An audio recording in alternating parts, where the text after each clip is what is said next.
और शायद इसी वजह से उसे आश्रम में दाखिला मिला था। लेकिन तब से अब तक वह वहीं ठहरा हुआ था। इस बीच उससे बाद में आए सैकड़ों छात्र लेवल 3 और 4 तक पहुंचकर भीतरी छात्र बन चुके थे।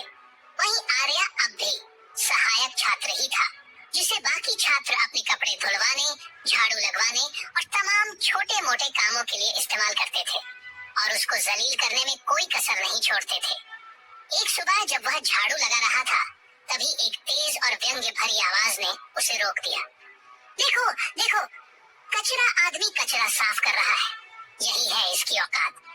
आर्या ने जैसे ही नजर उठाई, उसने देखा यह आवाज किसी और की नहीं बल्कि गुलजीत की थी। वह अपने कुछ दोस्तों के साथ खड़ी थी। गुलजीत सुंदरता में किसी परी जैसी लग रही थी। उसकी गोरी त्वचा, नीली आंखें और कमर तक झूलती लहराती जुल्फें सब उसे बाकी लड़कियों से अलग बनाती थी।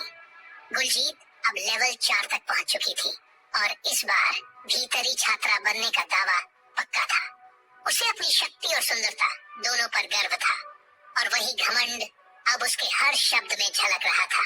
आर्या को यह देखकर गुस्सा आया कि अब वही लड़की जिससे उसकी सगाई हुई थी उसका मजाक बना रही थी। उसने नाराजगी भरी नजरों से गुलजीत की ओर देखा। गुलजीत ने तीखे स्वर में कहा, ऐसे घूर क्यों रहा है रे कचरे? आर्या ने गुस्से से जवाब दिया, तुम मेरी होने वाली पत्नी हो, कम से कम तुम तो मेरा साथ दो। तुमसे मेरी सगाई हुई है और तुम मेरे साथ ऐसा कर रही हो? गुलजीत व्यंग्य भरी हंसी के साथ बोली, ओह, तो अब मैं तेरे जैसे कचरे के साथ यहाँ सफाई करूं? न तुम्हारे कुल का पता है, न जात का, न जाने किस नाली के कीड़े हो तुम। उसके शब्द जैसे आर्या के दिल पर हथौड़े बनकर बरसे। उसके अंदर कुछ टूट सा गया। आखिर क्यों गुलजीत, तुम मेरी मंगेतर होकर मेरे साथ ऐसा कर रही हो? आखिर मैंने तुम्हारा क्या बिगाड़ा है? उसकी बात सुनकर गुलजीत ने व्यंग्य भरे लहजे में कहा, आखिर तुमने यह सोच भी कैसे लिया कि मैं तुमसे शादी करूंगी? पता नहीं पिताजी को क्या सूझा कि उन्होंने अचानक से सगाई करवा दी, वरना तुम्हारे जैसे कचरे से मेरी सगाई कभी नहीं होती। तुम्हारी हिम्मत कैसे हुई? और इतना कहकर गुलजीत आगे बढ़ी और आर्या को धक्का देकर नीचे गिरा दी। यह देखकर आर्या को बहुत बुरा लगा, लेकिन वह जानता था कि गुलजीत की शक्तियां उससे बहुत अधिक हैं। वह कुछ भी बिगाड़ नहीं सकता। गुलजीत की कठोर बातों से आर्या की मुट्ठियां सिकुड़ गईं। उसकी आंखों में आंसू थे। उसे गुलजीत से ऐसी उम्मीद नहीं थी। तभी फिर आर्या ने कहा, शादी नहीं करनी है तो मत करो, लेकिन ऐसे सबके सामने मुझे जलील तो मत करो। जब मैं ताकतवर हो जाऊंगा तब तुमसे इसका हिसाब लूंगा, याद रखना। तभी गुलजीत ने चिल्लाकर कहा, कचरा, बाप का कचरा औलाद, क्या तुझे लगता है मैं तुझसे शादी कर लूंगी? सपना में भी मत देखना। और तू इस जन्म में तो ताकतवर नहीं बन सकता। शायद अगले जन्म में ताकतवर हो जा, लेकिन अगले जन्म के लिए तो तुझे मरना पड़ेगा। अपने पिता के लिए कचरा शब्द सुनते ही आर्या के भीतर आग सी लग गई। वह एक झटके से उठा और गुलजीत को धक्का देकर जमीन पर गिरा दिया।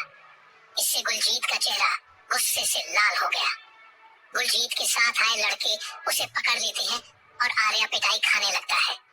कुछ ही देर में उसकी हालत गंभीर हो जाती है।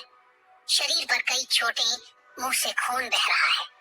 तभी गुलजीत आगे बढ़कर उन लड़कों को रोकती हुई बोलती है, अब रहने दो, चलो यहाँ से। उस समय एक लड़का जिसका नाम विमलेश थापा था, गुलजीत से कहता है, लेकिन राजकुमारी, इसने आपको चोट पहुंचाने की कोशिश की। अगर हम इसे छोड़ देंगे तो दूसरे भी हिम्मत करेंगे। विमलेश महेंद्रगढ़ के कोषाध्यक्ष का बेटा था। गुलजीत के समूह के सभी छात्र महेंद्रगढ़ के प्रतिष्ठित घरानों से थे। कोई सेनापति का बेटा था तो कोई मंत्री का। उन सबको कड़ा आदेश था कि वे गुलजीत की हर तरह से रक्षा करें।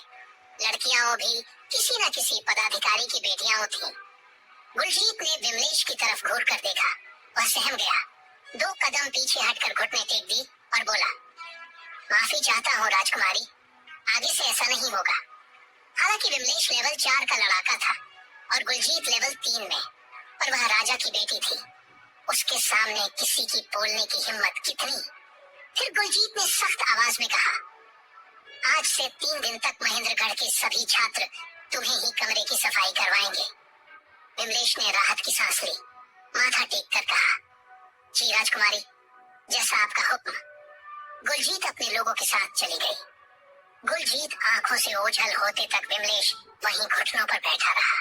बाद में उसने घृणा भरी नजरों से आर्या को देखा और मन ही मन बोला, ये सब तेरी वजह से हुआ है कचरे, तुझे मैं छोड़ नहीं सकती। और वह उठकर वहां से चला गया। वहीं आर्या जमीन पर पड़ा कर आ रहा था। शरीर पर जगह जगह चोट के निशान, मुंह से खून टपक रहा था। उसने आसमान की तरफ देखा और जोर से चिल्लाया, आखिर क्यों? वह रोया, अपनी लाचारी पर विलाप किया। फिर जैसे तैसे खुद को संभालकर आश्रम से बाहर जंगलों की ओर लड़खड़ाते हुए बढ़ गया। वह ठीक से चल भी नहीं पा रहा था। पूरा शरीर दर्द से तड़प रहा था। कुछ दूरी पर गुलजीत और उसके साथी आर्या को जंगल की ओर जाते हुए देख रहे थे। गुलजीत के चेहरे पर शातिर सी मुस्कान आ गई और वह बोल पड़ी, चलो समय आ गया इसे छुटकारा पाने का। आर्या अब तक एक गहरी झील के किनारे खड़ा था। ऊपर से देखा जाए तो झील का पानी काला सा, गहरा और रहस्यमयी दिखता था। लोग कहते थे आज तक जो भी इस झील में गिरा कभी वापस नहीं आया। इसकी गहराई अनंत जैसी थी। ऊपर से नीचे कुछ भी दिखाई नहीं देता था। इस कारण गुरुकुल ने इसे वर्जित क्षेत्र घोषित किया हुआ था। छात्र यहाँ नहीं आते थे। हालांकि आर्या खुद खुश होकर यहाँ नहीं आया था, पर झील की गहराई देखकर उसकी हिम्मत नहीं हो रही थी। उसके पैर कांप रहे थे। डर के कारण पसीना छूट रहा था। तभी उसके कानों में फिर गुलजीत की आवाज गूंजी, इतनी भी जल्दी क्या है मरने की? तू मर गया तो मेरा बदला कैसे पूरा होगा? इतना कहकर वह आर्या की तरफ बढ़ी और कहा, गुरुकुल में तुम्हें मारने पर हमें सजा मिल सकती है, पर यहाँ कोई गवाही नहीं देगा। तुझ जैसा कचरा मुझसे शादी के सपने कैसे देख सकता है? और तूने मुझ पर हाथ भी उठाया, तुझे तो मरना ही होगा। इतना कहकर वह आर्या के सीने पर एक जोरदार किक मार देती है। आर्या उछलता है और गिरते गिरते खाई की ओर ढलान पर लुढ़कने लगता है। वह ऊपर आसमान की ओर देखता हुआ मन ही मन फिर पुकारता है, आखिर क्यों? फिर उसकी आंखें बंद हो जाती हैं और वह खाई में गिरकर झील की गहराइयों में समा जाता है। अचानक आसमान में बिजली चमकती है। यह देख गुलजीत और उसके साथी भय से थर्राने लगते हैं और डर के मारे वहां से भाग निकलते हैं। वापस जाते हुए गुलजीत अपने साथियों से कहती है, अगर किसी ने भी कहीं भी इस घटना का जिक्र किया तो उसकी जान ले लूंगी। गुलजीत की धमकी सुन सारे बच्चे सहम कर घुटनों पर बैठ जाते हैं और एक ही सुर में कहते हैं, हमने कुछ नहीं देखा। झील के अंदर आर्या बेहोश पड़ा था। उस पर नजर डालकर ऐसा लग नहीं रहा था कि वह जीवित है। तभी एक विशाल मगरमच्छ अपना बड़ा मुंह खोलकर आर्या की ओर झपटने लगा। उसे निगलने ही वाला था कि बिजली फिर झील में गिरी, ठीक आर्या और मगरमच्छ के बीच। बिजली की चमक से मगरमच्छ पीछे हट गया और झील में तेज तूफान छिड़ गया। वह बहे चला गया और किनारे पर आकर गिरा। फिर धीरे धीरे झील का जल स्तर सामान्य हो गया। आर्या ऊपर किनारे पर बेहोश पड़ा रहा।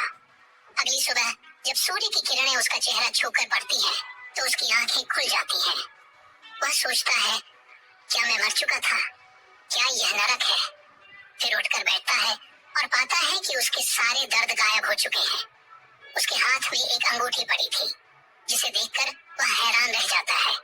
वह सोचने लगता है, यह अंगूठी आखिर किसकी है और मेरे पास कैसे आ गई? कहीं यह तो गुलजीत की नहीं? यह सोचकर वह अंगूठी को गौर से देखने लगता है। अंगूठी अजीब थी। उसने ऐसी अंगूठी पहले कभी नहीं देखी थी। वैसे ही वह ध्यान से अंगूठी देख रहा था कि अचानक एक आवाज उसके कानों में आई, इतने ध्यान से क्या देख रहे हो? क्या पहले कभी अंगूठी नहीं देखी? यह आवाज सुनकर आर्या इधर उधर घबरा कर देखने लगा। फिर आवाज फिर से आई, कहाँ देख रहे हो? तुम्हारे सामने हूँ, अंगूठी के अंदर। ये सुनकर आर्या डर गया और अंगूठी को जोर से झील में फेंक दिया। वह पूरी तरह भयभीत था, पसीने से भीग चुका था। उसने बड़बड़ाते हुए कहा, बाप रे, भूत वाली अंगूठी। बाल बाल बचा, वरना आज तो। वाक्य अधूरा छोड़ दिया। मन ही मन वह सोचता रहा, क्या मैं